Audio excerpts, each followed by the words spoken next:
गणपति बप्पा मोरया। भगवान श्री गणेश के अष्टविनायक रूपों में से एक है लंबोदर रूप। आइए आज इसी की कथा सुनते हैं। प्रभु श्री गणेश का लंबोदर नामक अवतार सत्स्वरूप तथा शक्ति ब्रह्म का धारक है और इनके वाहन भी मूषक हैं। एक समय भगवान विष्णु के मोहिनी रूप को देखकर भगवान शिव उन पर मोहित हो गए। जब भगवान विष्णु ने मोहिनी रूप का त्याग किया तो शिव जी का मन दुखी हो गया। पर उस समय उनके शुक्र से धरती पर एक परम प्रतापी काले रंग का असुर पैदा हुआ। उसके नेत्र तांबे की तरह चमकदार थे। वो असुर दैत्य गुरु शुक्राचार्य के पास गया और उनसे कहा, प्रभु मुझे शिष्य स्वीकार कर मेरा पालन करिए तथा मेरा नामकरण करने की कृपा भी करें। तब शुक्राचार्य कुछ क्षण ध्यान मग्न हो गए। विचार करने के बाद उन्होंने अपने इस योग्य शिष्य का नाम क्रोधासुर रखा।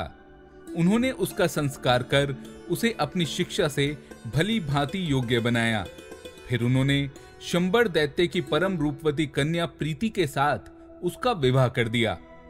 एक दिन क्रोधासुर ने आचार्य के समक्ष हाथ जोड़कर कहा, गुरुवर, मैं आपकी आज्ञा से संपूर्ण ब्रह्मांडों पर विजय प्राप्त करना चाहता हूं, अतः आप मुझे यश प्रदान करने वाले मंत्र देने की कृपा करें। तब दैत्य गुरु शुक्राचार्य ने उसे सविधि सूर्य मंत्र की दीक्षा दी। क्रोधासुर शुक्राचार्य की आज्ञा लेकर वन की ओर चल दिया। वहां उसने एक पैर पर खड़े होकर सूर्य मंत्र का जप किया। उस धैर्यशाली दैत्य ने निराहार रहकर वर्षा, शीत और धूप का कष्ट सहन करते हुए कठोर तप किया। असुर के सहस्त्रों वर्षों की तपस्या के बाद भगवान सूर्य प्रसन्न होकर उसके सामने प्रकट हो गए। क्रोधासुर ने उनका भक्ति पूर्वक पूजन किया और फिर भगवान सूर्य को प्रसन्न देखकर उसने उनसे निवेदन किया, प्रभु मेरी मृत्यु ना हो, मैं संपूर्ण ब्रह्मांडों को जीत लूं, सभी योद्धाओं में मैं अद्वितीय सिद्ध हूं, बस मेरी यही प्रार्थना है। तब सूर्य नारायण भगवान तथास्तु कहकर वहां से अंतर्ध्यान हो गए। घर लौटकर क्रोधासुर ने शुक्राचार्य के चरणों में प्रणाम किया। तब दैत्य गुरु शुक्राचार्य ने उसका आवेशीपुरी में दैत्यों के राजा के पद पर अभिषेक कर दिया। कुछ दिनों बाद उसने असुरों से ब्रह्मांड विजय की इच्छा व्यक्त की। असुर बड़े प्रसन्न हुए। विजय यात्रा प्रारंभ हुई और उसने पृथ्वी पर सहज ही अधिकार कर लिया। फिर तो वो अमरावती पर भी चढ़ दौड़ा।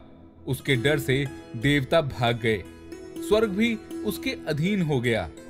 इसी प्रकार वैकुंठ और कैलाश पर भी उस महादैत्य का राज्य स्थापित हो गया। क्रोधासुर ने भगवान सूर्य के सूर्य लोक को भी जीत लिया और वरदान देने के कारण स्वयं सूर्य देव ने सूर्य लोक उसे त्याग दिया। अत्यंत दुखी देवताओं और ऋषियों ने भगवान गणेश जी की आराधना की, जिससे संतुष्ट होकर लंबोदर प्रकट हुए। उन्होंने कहा, देवताओं और ऋषियों, मैं क्रोधासुर का अहंकार चूर्ण कर दूंगा, आप लोग निश्चिंत हो जाएं। तब लंबोदर के साथ क्रोधासुर का भीषण संग्राम हुआ। देवगण भी असुरों का संहार करने लगे। क्रोधासुर के बड़े बड़े योद्धा समर भूमि में आहत होकर गिर पड़े। क्रोधासुर दुखी होकर लंबोदर के चरणों में गिर गया तथा उनकी भक्ति भाव से स्तुति करने लगा।